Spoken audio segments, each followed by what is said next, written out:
Hey, what's going on? It's Bill Burr, and it's time for the Monday Morning Podcast for Monday, 2025. What's going on? How are ya? How's it going? Oh, geez, what are you doing? Are you doing what everybody's doing right now? Is that what you're doing? Are you just listening to the information that you agree with rather than all of the information? That's what people do. It's what I do. It's what everybody does. I don't want to hear that. I want to hear this.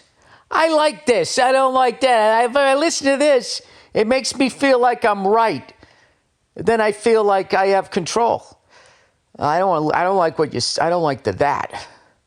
What if I was to tell you that the answer is this and that? How about it's everybody's right? And if you put it all together, then you get the fucking truth. Rather than just fucking leaning. You know, I saw this woman to one side or the other. I saw this woman the other day, and she was fucking showing the claws of lions while they were sort of snoozing. I don't know where she was. There was no context on how she became bros, you know, and besties with the male and female lions, but they were just sort of like, you know, chilling, and she's going, look at this, and there's the fucking claw, and this gets a build up. We need to work on that. And she come up, pet him right on the head. Oh, yeah, like a fucking dog. Unreal. And then at one point, one of them just stretched and scratched her fucking leg, and she goes, oh, you got me. Yeah, it's a fucking lion. What are you doing? The fuck are you doing petting a lion? You don't love animals. You have an ego issue. There's something going on that you would fucking do that and film it. You know what I mean? Because we all have to see how, you know, lions eat you, but not me. They dig me, man. I'm fucking bros. You can't be friends with a lion. Jesus Christ. Can you see the red flags at the beginning of this relationship? It's a fucking lion. Oh, I raised it. I don't give a shit. Fucking thing weighs like 800 pounds. You're going to come home and it's going to jump on you like a fucking dog. It's going to crush your rib cage. Those things take down those fucking... Sometimes they get killed. Whatever those giant bulls looking things. They fucking tell you, oh, Jesus, I ate too much fucking food here. I've been eating like a fucking animal. My stomach's fucking...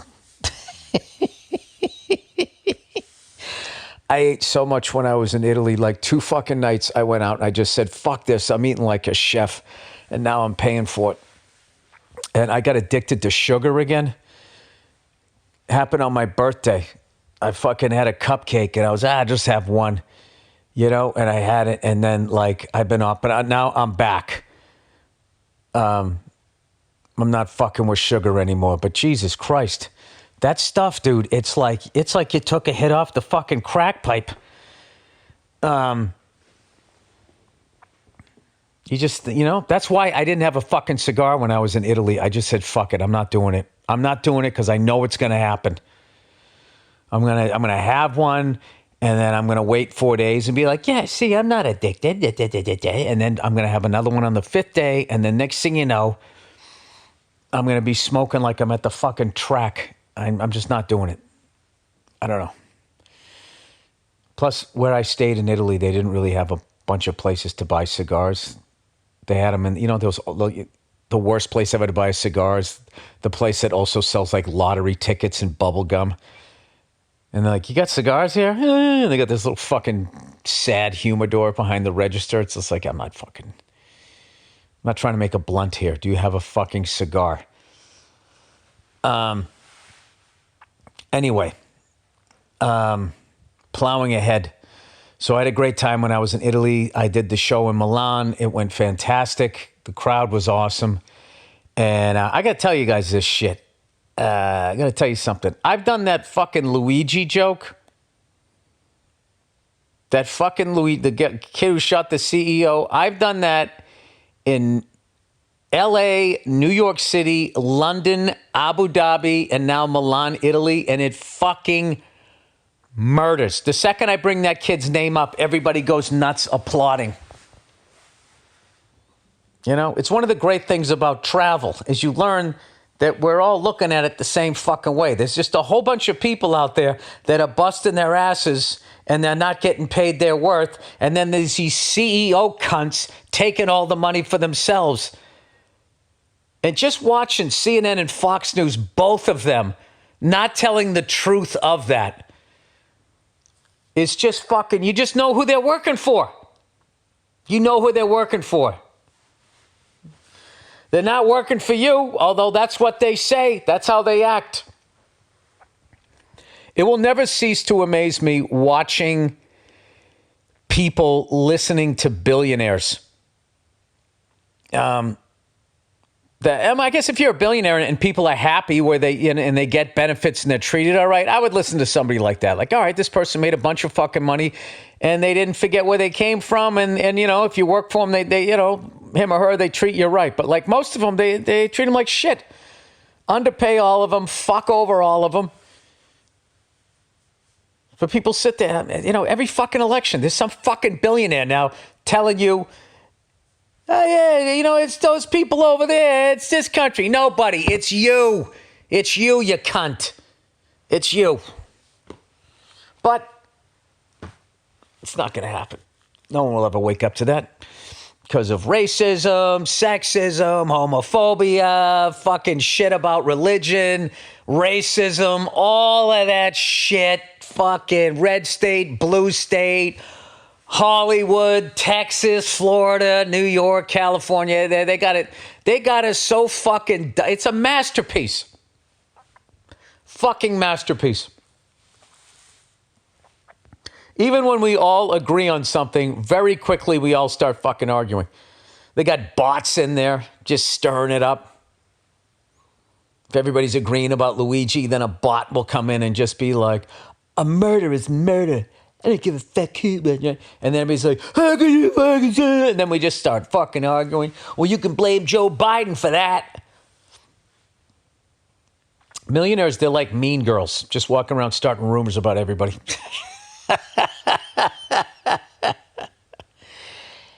Anyway, when I was in Milan, Italy, doing my shoe, I was with my lovely wife, and she wanted to go to this sandwich place because Gwyneth Paltrow went there and was like, oh my God, this is like my fucking favorite sandwich. I love this fucking sandwich, right? It's not how she talks, but like, I don't know. Like the level of fucking people taking pictures of their food now. Nobody cares what you ate. Nobody cares. Everybody else is waiting to eat. Can we start? I shouldn't say nobody cares because those food things, everybody fucking loves them. I don't give a fuck about like, you know, somebody like that's like a big thing. Everybody's got to like fucking, oh my God, there's this fucking spot you have to go to. It's like, well, now you don't. You fucking ratted it out and I'm going to go down there and there's going to be 20 fucking people in line. This is how you use Instagram. When somebody tells you to go to a fucking restaurant, what you do is you go to that restaurant and then go across the street. Go to that restaurant. And what they lack in good food, they make up with lack of having to fucking wait. Sorry. I'm an impatient person. Anyway, so I was out here and I rented a Vespa, which I've always been nervous to like rent a fucking scooter and ride around a city I don't know anything about. But I was finally like, listen, I'm riding a fucking motorcycle. I can handle a goddamn Vespa. So I rent this thing, right? And I go, I take it around the block and then I go, all right, Nia, get on this thing. Let's go ride up the coast here. So where were we staying? We were staying on this lake, right? So there's really only kind of like one main road. So I should have gone left, but I went right instead. And this little blue and white adorable Vespa. And Nia's having like a great time. So she's riding on the back. And very quickly we wind through this little rural area. Then we're into another town. And then the town ends, and there's like this mountain that fucking meets the lake. So all of a sudden I get on this on-ramp. I'm like, wait a minute, is this like the fucking highway? And it was a 2-lane thing, and I got on it, and we went through the tunnel of the mountain. I was like, wow, that was like cool. And then I looked in my rearview mirror, and there was a guy right on my ass, and it was like 50 kilometers. So now I'm doing 55, he's on my ass. I'm doing 60, he's on my ass. I'm doing 65, he's on my ass. And I got this thing fucking, wide open. I got no more. It's a fucking scooter. And it's got 2 adults on it. So I'm going as fast as I can. We get in this fucking tunnel. The guy's right on my ass. I got motorcycles passing me on the fucking left. And I'm just like, like trying to get through this thing. And then we would get to another town. And then we would just sort of da da da da da da da da da da through the town. And then it would be back like, going through like a fucking tunnel. Like one of the tunnels we went through was like 2 minutes long at 65 kilometers. Like I thought I was getting up in Switzerland. And it was dark in the tunnel. I didn't have my fucking glasses on, and I was just like going, all right, I hope there's no potholes here because this is not going to end well. But I didn't say nothing because my wife was on the back or whatever. So I finally just found a place, and I pulled over and let all those lunatics drive past me. And then I kept going straight. And Nia was like, why didn't you turn around? I thought you were going to turn around there. She didn't realize it was like a blind turn, a little bit in front of me. And it's just like, yeah, that's how you end up on the news. If you want to end up on the news, make a fucking U-turn on a 2-lane highway with a blind fucking turn right there. That's how the way these people are driving. Fuck that. So we finally made it to a place where I could turn around. And then I went back, and, on the way back, I just was like, I just rode over to the right so people could just like go past me. I'm not going to lie to you, it was not fun.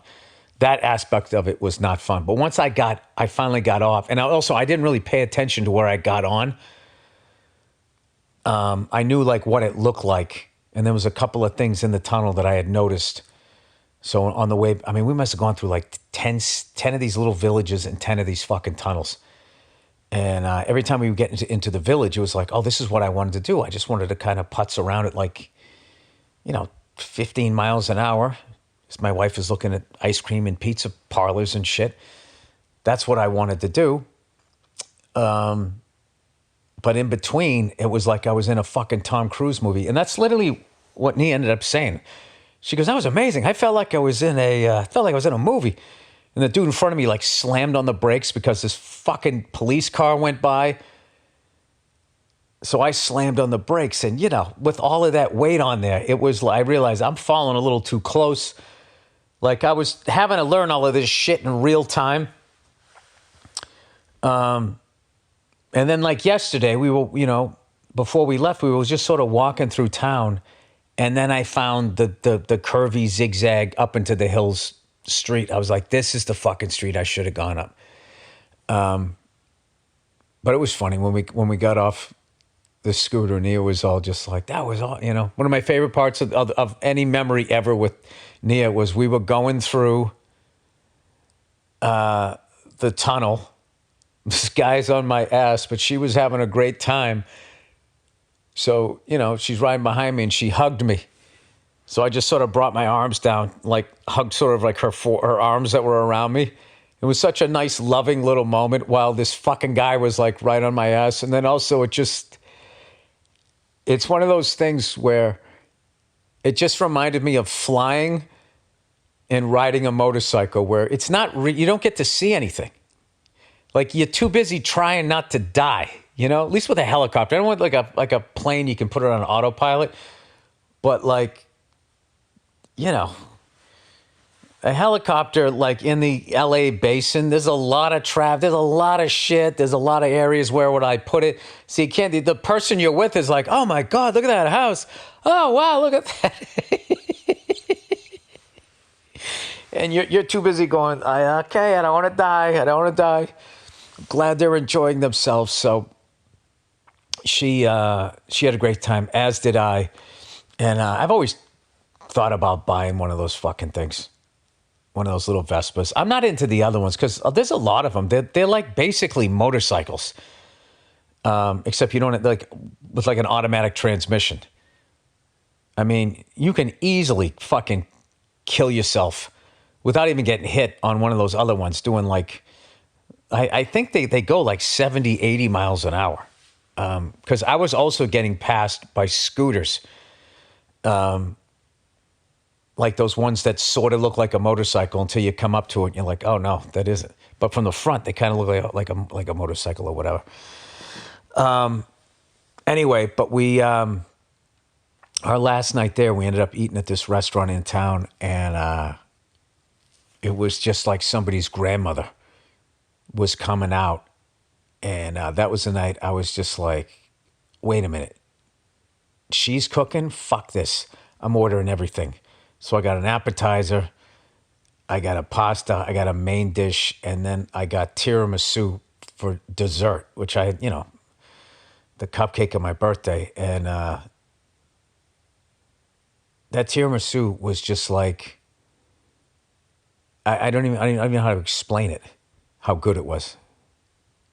It was like, it was annoying how good it was. It's like there's nothing in the United States that tastes as good as this because of what a small handful of fucking people did when they took control of the food supply and the seeds and all of that shit. It really kills me that people are so fucking mad at illegal immigrants. It's like these fucking people ruined our food. Ruined our food, but they're white, so, that's all right. I guess that's all right. I mean, to me, that's fucking terrorism. I don't know. I think we're still fighting a war on terror, and then meanwhile you can just do that to our food and pesticides in the ground and fuck up our water supply, and that's all fucking fine. That's all fucking fine. I don't know.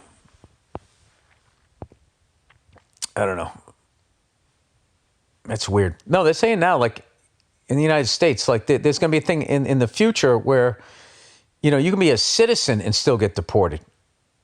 And my question is, to where? I get if you came into the country illegally from, whatever country, Portugal. They deport you back to Portugal. But if you're born here, like, where the fuck? Is there like some goodwill country that you can just drop people?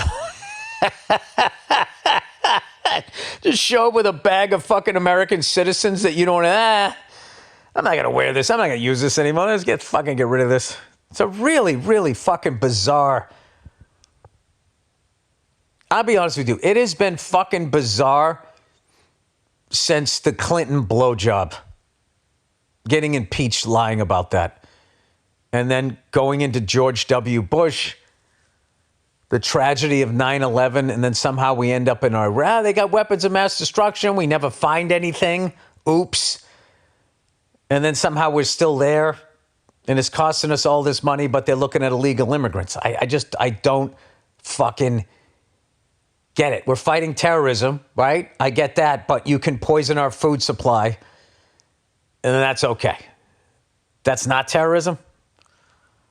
These fucking white supremacist hate groups, those guys aren't terrorists? It's kind of weird. I don't know. The message kind of seems to be like, well, if you look this way, you can do what we say we're against. Am I nuts? Maybe I'm crazy. Maybe I am crazy. I have no idea. Anyway, plowing ahead here. I'm such an idiot. I have the MLB app on my phone, and I didn't realize signing up for that I could watch Red Sox games. So I was over in Italy, and I watched my first Red Sox game of the year. I don't know anybody on the fucking team. We were playing the Cubs, and this guy hit a 2-run homer, and then another guy came up. We were up 2-1, and then another guy came up, hit a 3-run homer, 5-1, and then the guy who initially hit the 2-run homer hit another one. And I guess this year, rather than getting put in the laundry basket and fucking pushed down the mail cart, now they put on the Wally hat. I don't know. That's what the kids do. Used to be you hit a home run, you ran the bases, and you didn't show up the pitcher or the next guy got hit. Now, there's a lot of pointing and screaming on the way down to the first base. It looks like a wrestling promo. You know, what are you going to do with these fucking 24-inch pythons run wild on you? A lot of pointing, a lot of gesticulation. Doubles. Doubles is a big thing, too. When you hit a double, you got to look and you got to do the binoculars and then fucking thump your chest and fucking grab your dick. I don't understand. This whole fucking guys make great catches in the outfield and they stand up and they start screaming, yeah, let's fucking go. I don't understand any of this self-congratulatory fucking behavior. I find all of it cringeworthy. You know, back in the day, there was like 2 or 3 fucking alphas of all alphas in each sport. There was just a couple, 2 or 3 people that everybody knew, like, that guy's the guy. That's the dude, you know, we're all fucking pretending. But that guy right there, that guy's the guy. Now everybody acts like they're the guy. They want the ball. 3, 2, 1. Everybody is that guy. And nobody wants the smoke from anybody. I'm not the one and I'm the fucking da-da-da. It's like you hit a fucking home run. Fantastic. Barry Bonds hit like 760 of those. Yes. Sorry about that. Somebody dropping some shit off at the office here. At the office. Anyway. Yeah, it's... I just don't like that shit where you make a play and then you scream in the other person's face. Like, you should get the fucking shit kicked out of you. It's like, why are you acting like you do that every fucking time? You don't. You know what I mean? Like, when you strike out, does the catcher get in your face and go, you know, scream in your fucking face? It's so fucking dumb. It's so fucking dumb. I don't understand why everybody's... There's like fucking... There's people fighting wars right now. Fucking killing other human beings before they can get killed themselves. They're not doing that. The fuck are you doing? You put a ball through a hoop. You hit a home run. I don't know. But I also think that this is just part of getting older. Like, shit changes and you're like, I don't fucking get this. I don't understand. And then I've just realized I'm at that age. Like, we were staying in this fucking hotel. Here's something I used to know how to do. Turn lights on. I used to know how to do that. I used to know how to work a TV. There's a whole bunch of shit I used to know how to do. I just don't know how to fucking do it anymore. I swear to God, I feel like it's like starting right now until the end of your life, no matter how old you are, like 15% of your time when you're alive is clicking on settings. Go into your settings. That's interesting. What version of that do you have? Okay, click on your settings. Go into settings and see if that's been unchecked or whatever the fuck it is. I don't know. Maybe that's just what it is. Maybe I know I'm old, but I don't know. I don't fucking get. We stay in this fucking hotel. It was so fucking difficult trying to figure out how to turn all of the fucking lights off to go to bed. And it's this entire fucking system that's going to break down and be outdated. It's like, what was wrong with the fucking light switch? Why does everything have to turn into the Starship Enterprise? All right, this is going to make me sound really old, aside from all of this complaining, is when I was a kid, if you wanted to turn on the TV, you walked up to it and there was a knob and you pulled it out and the fucking TV was on. And if you wanted channel 2, you went bump, bump, you were on 2. You wanted 5, bump, bump, bump, you went to 5, and that was it. That was fucking it. Anyway, you want to turn the lights on in a room, you just walk and you just flip the switch. And then when you wanted it off, you flip the fucking switch. That's all there was. It's like people older than me were like, if we wanted a chicken, we just went out back and killed one. Didn't have to get in a goddamn car, drive all the way to the market, try to look at a fucking date on the goddamn thing. You just grabbed it by the head, you swung the body around and broke its fucking neck. That was it. That's all there was to it. Goddamn returning the goddamn fucking cart I do love that guy that does the grocery cart police thing, and just every time he busts somebody, they get mad because somebody who doesn't return the cart is just inherently an entitled, argumentative douchebag. It's one of the great accounts out there. Anyway, let's do the reads here. Squarespace. Okay, this podcast is sponsored by Squarespace. Squarespace is the all-in-one website platform designed to help you stand out and succeed online. Whether you're just starting out or scaling your business, Squarespace gives you everything you need to claim your domain.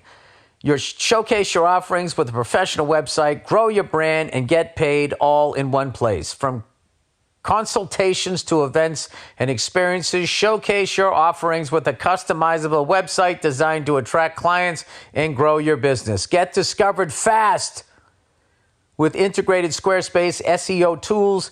Every website is optimized to be indexed with meta descriptions, and auto-generated sitemap, and more. So you show up more often on search engines and bring in more of your ideal customers. I have no fucking idea what I'm talking about. This helps your business on the thing there that everybody's looking at. Upload and organize your videos, create stunning video libraries, and even monetize your content by adding a paywall.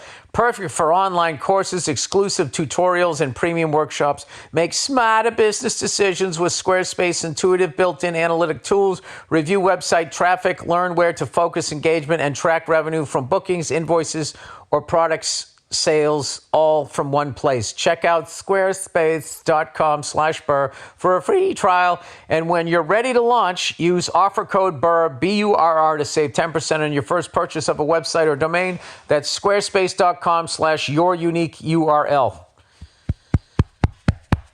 What does that mean, your unique URL? Is that the thing? Oh, /Burr.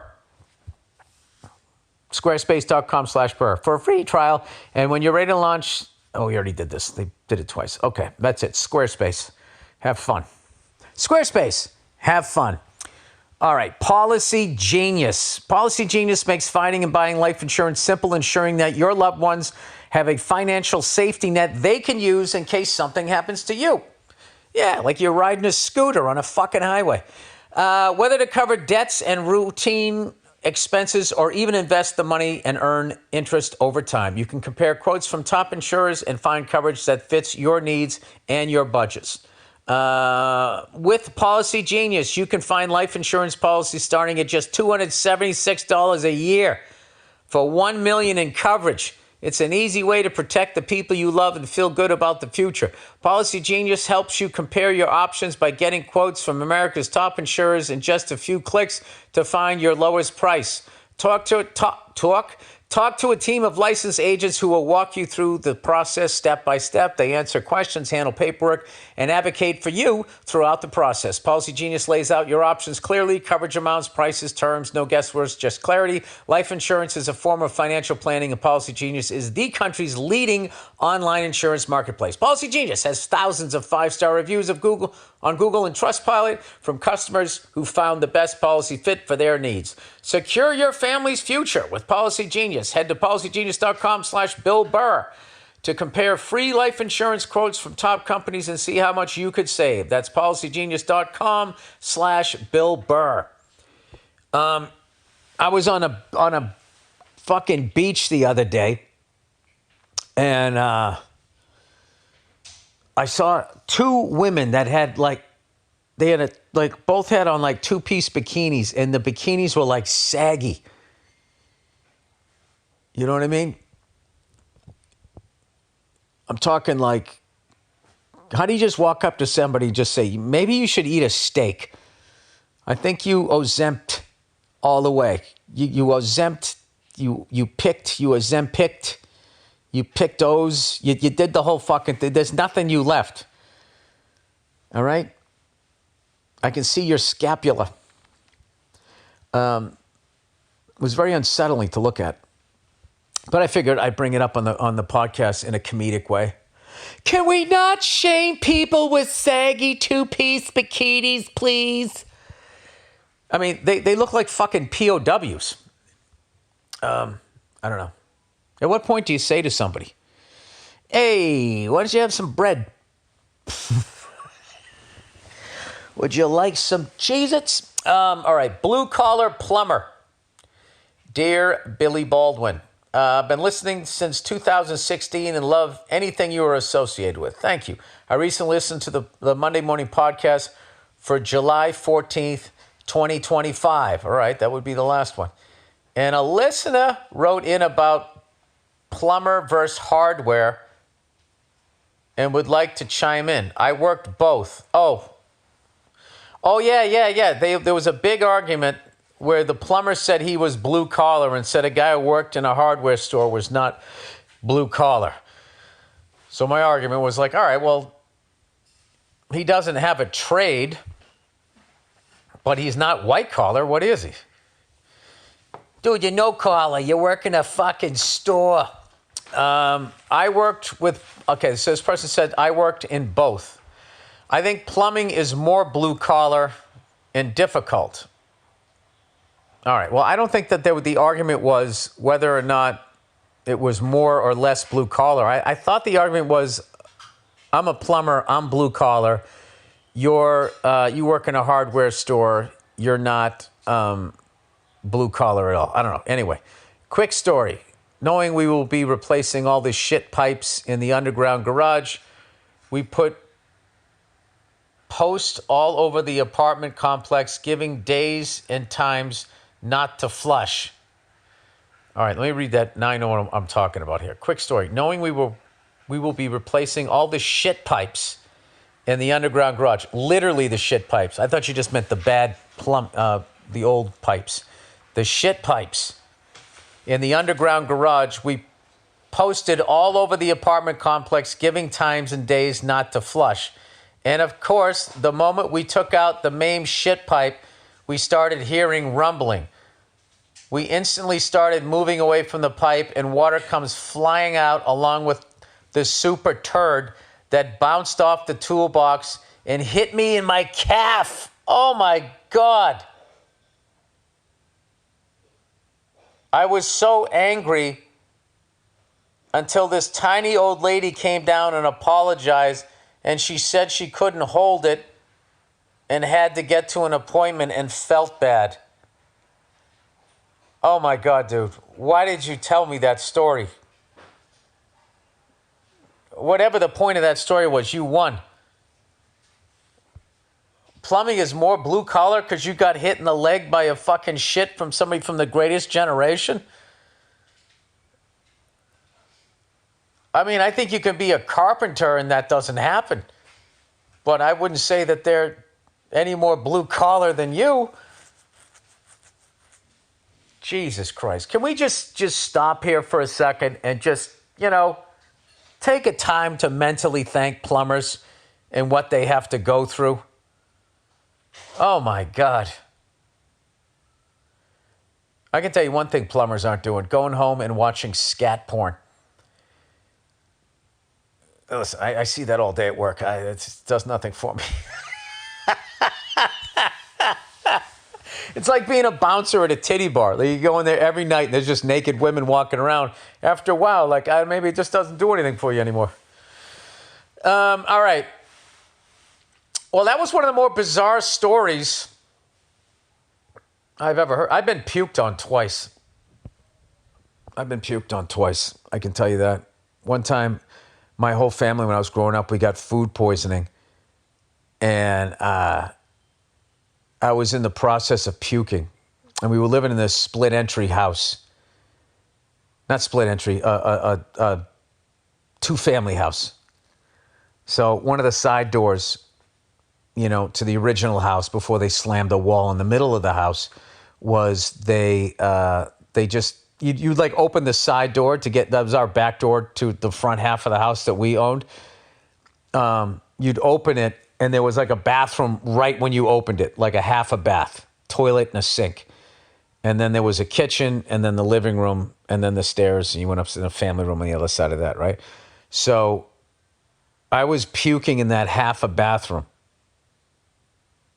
And my brother had to puke. And he came running in, and I was already puking, and the fucking sink was right there. But we were young, we were kids, and he's just thinking you puke in the toilet. So he just fucking puked. Like my hands were holding the bowl as I was puking, and then he puked on my fucking head.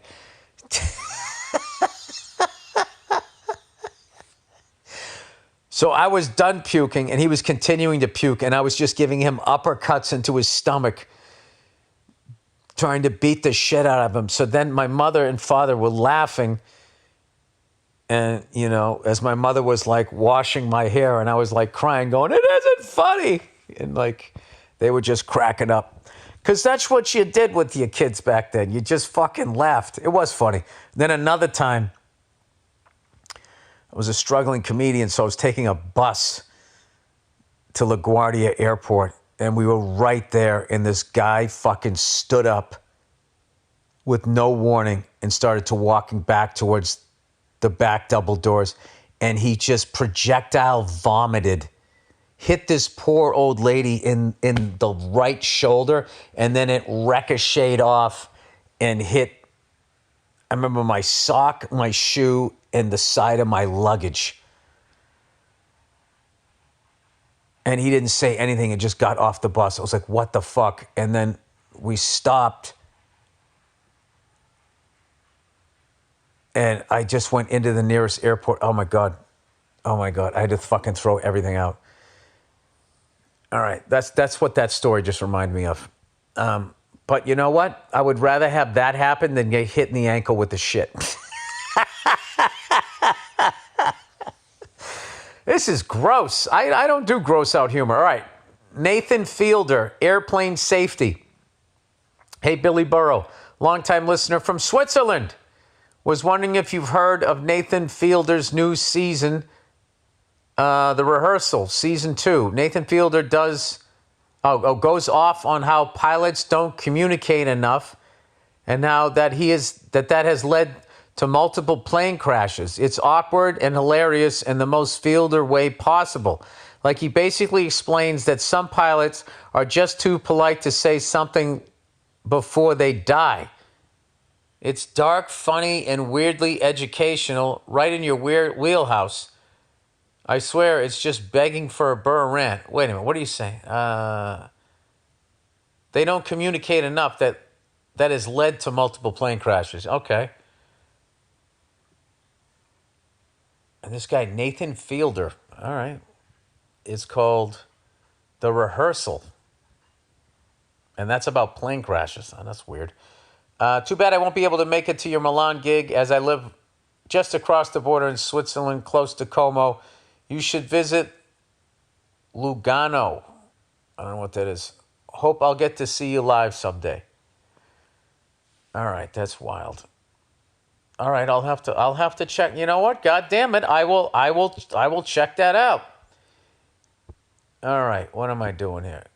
Guy messaged my wife. Dear Mr. Burr, I am in need of your opinion.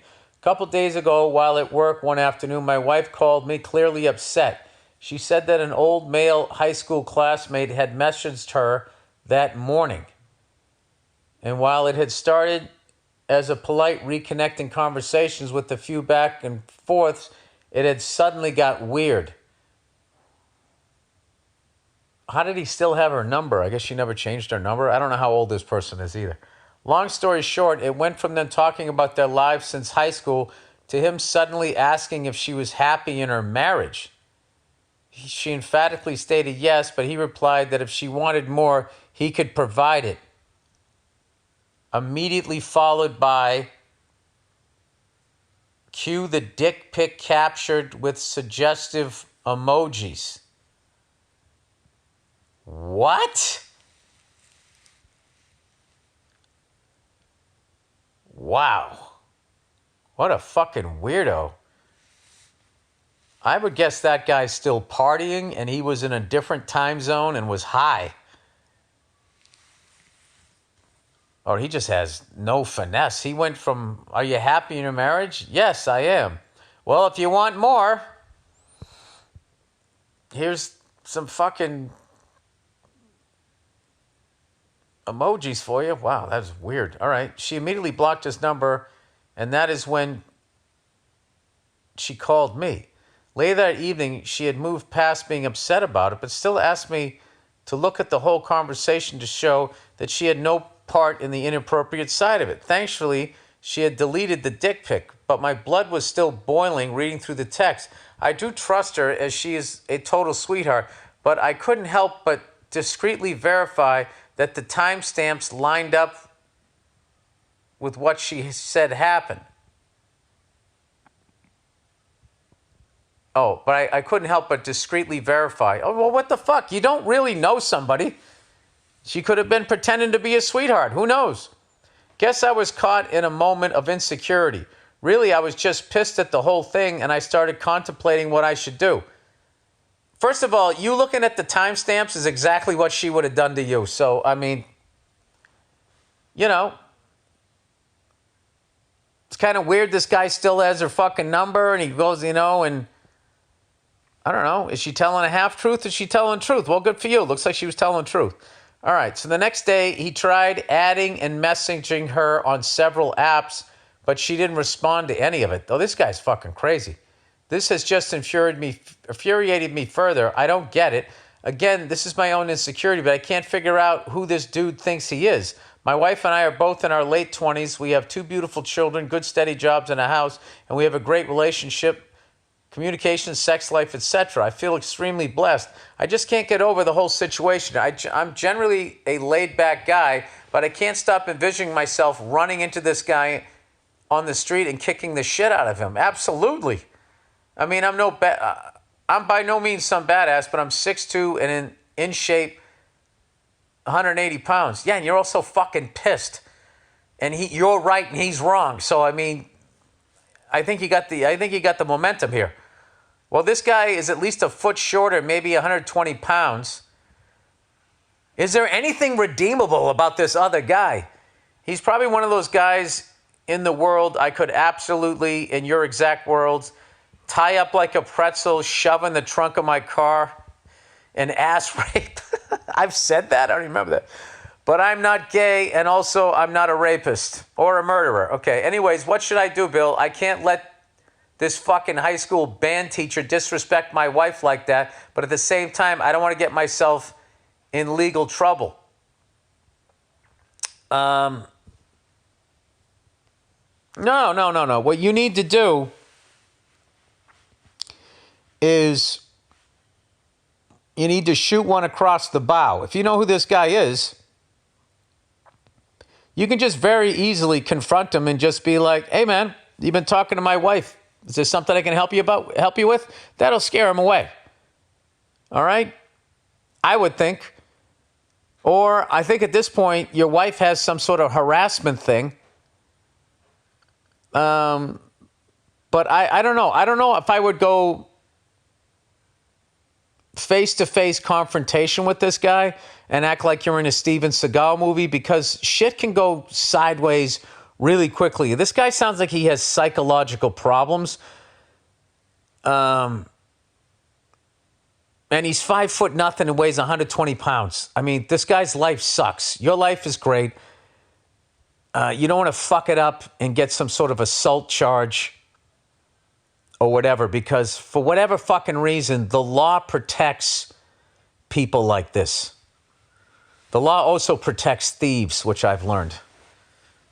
This time somebody stole in this business deal, stole from me.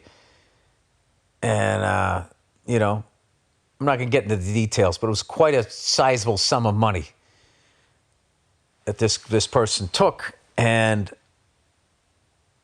they were blaming everybody else, doing the Donald Trump thing, pointing at everybody else, right?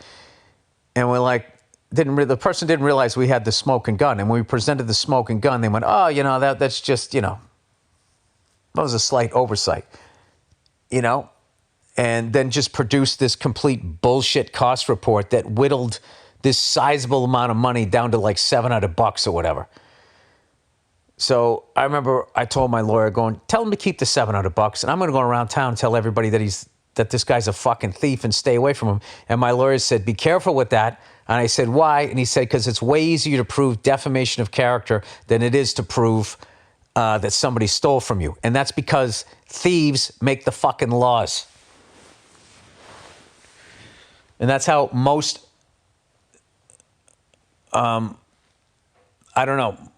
sizable wealth, most of it is made in a dishonest fucking way. That level of wealth. So anyway, getting into this, like physical confrontations and this type of shit. You always hear this shit. You punch somebody in the face and they go down and they whack their head on the sidewalk and they fucking die. And now you got a manslaughter or a fucking second-degree murder charge. I mean, this guy's a fucking loser. This is one of these things where, you got to be the bigger man. You can't go down there like John Wayne and just punch him in the fucking face, because now this guy, not only did he text your wife in a fucked up way, he's now going to fucking sue you and get you some of your money, or you're going to have, God knows what sort of criminal charge. But the rate that this guy is talking to your wife and everything, you might want to contact like authorities and do it the right way. I don't know. I've learned that stalkers, for whatever reason, really value their freedom. And if somebody comes over there and fucking shakes their tree a little bit, they usually back the fuck off, if you're lucky. All right. Now, having said all that, in the fucking real world and in the perfect world, you should be able to just walk up to that guy and beat the absolute living shit out of him. While giving him a lecture. Okay, but that's not how the fucking world works. So it sounds to me like you have a great wife and you have a great life, and this other guy doesn't. But you definitely need to. I think you should contact the police or somebody and just say, this guy's harassing my wife, and I think he will fuck off and go bother somebody else. But that guy, I don't know. That guy should be on a watch list. Sorry you're dealing with that. All right. Lesser known wild 70s car chase. Oh, I love it. Dear Billy's Thrills and Chills Burr, I am currently 25 minutes into watching a movie that has been 20 minutes of a guy driving a red Gran Torino like a maniac through Louisiana in one long car chase. I am in. That movie already sounds vaguely familiar because I've watched 100 movies like it. Person says, that's it. The other 5 minutes is the guy beating the crap out of everyone he meets. There's also jazz music, which is appropriate given the setting, I guess. I have no idea what the plot of the movie is, but I'm nicknaming it Fuck You, the car chase movie. It's based on a book. Apparently, it must be a very violent picture book. The movie is called Fear is the Key. I think you'll love it. Are you fucking kidding me? I would own that on DVD if they still made those things. Thanks, and drive like you're angry. Nah, I don't fucking drive like that. I like to try to drive like a respectful so-and-so. Anyway, so we stayed on this beautiful lake when we were in Italy, and I'm a pool guy, then a lake guy, and I don't mess with the ocean at all. So I did, hey, go fucking jump in a lake. I jumped in the lake. And I had a great time. My wife loves the ocean, and she also loves the lake. She just loves the waves. So we were in the lake, and my kids came in the lake too, which really made me happy. My kids can like swim like nobody's business, which I'm so happy about, because that was a huge fear of mine. Obviously, like I wanted my kids to know how to swim before even riding a bike. Like I just wanted them to be in the water, used to it. Now they absolutely love swimming. Like we fucking, in the summertime, when they're on summer break, we swim every day. And, oh man, I miss when my son was young. He used to call it a bathing soup. I'd come home and be like, Dada, put on your bathing soup. It's just the best, cutest kids ever. Yeah, we did that. I rented the Vespa. I had bunch of good food and unbelievable food. And then I, had all these great shows. Started off in London. I got to do that whole gig with the Pretenders and everything. I still can't believe that's happened. And I have full clips of all 4 songs. I don't have the first one, Ace of Spades. I only have a little bit of that, but I have the other 3 songs that I played, the full clip of it. And I've just been watching them, critiquing my drumming and all of that, like every fucking day. I still can't believe that happened. And then Abu Dhabi is always amazing to go there. People are really, really cool. And I've been there twice. The crowds have been like ridiculous. So excited and so ready to laugh. And then Milan, Italy. Oh my God, I fucking murdered there. I already had this whole bit making fun of that fucking Amazon guy's wedding in Venice. And I wasn't even thinking that. I was like getting into the bit. I'm like, oh my God, this was in their country. They're going to love this. And they did. And then when I brought up Luigi, they went fucking crazy. Just a great time. And my wife and my mother-in-law came to that one. It was fun. It was just the perfect vacation. And now I don't have anything to do for the rest of the year other than just be here in Los Angeles and hang out with my kids. I got a couple of projects I'm working on and shit, but I was away for a while, obviously doing the play. And I still know the lines, by the way. I don't know why. Every once in a while, I just sort of test. Do I know them? Do I still know them? And I don't even know why. I think I was so fucking afraid of forgetting the lines on stage, which that, of course, happened anyway. That the play's over and I'm still, for some reason, there's like this muscle memory, like every once in a while I still have to do them. Because what if there was one extra show that I forgot to do and I have to come back and do it and I don't want to embarrass myself? I don't know, but I will tell you this. At 57 years of age, if I haven't figured myself out yet, I don't think I'm going to. So I'm just going to let that go. Every once in a while, I'm just going to be the Rain Man and just do my lines from Glengarry until I feel like I don't need to do it anymore. I think that's how it's going to go down. All right. Well, that's the podcast. It's a little short this week. That's what she said. And I don't know. I'm fucking jet lagged. I'm getting back acclimated to the time out here. But I am very excited to be back in LA. I miss living out here. And that's it. I'll be at the local comedy clubs trying out some new shit, man. Other than that, I ain't doing anything. All right, that's it. That's the podcast. Go fuck yourselves, and I'll check in on you on Thursday.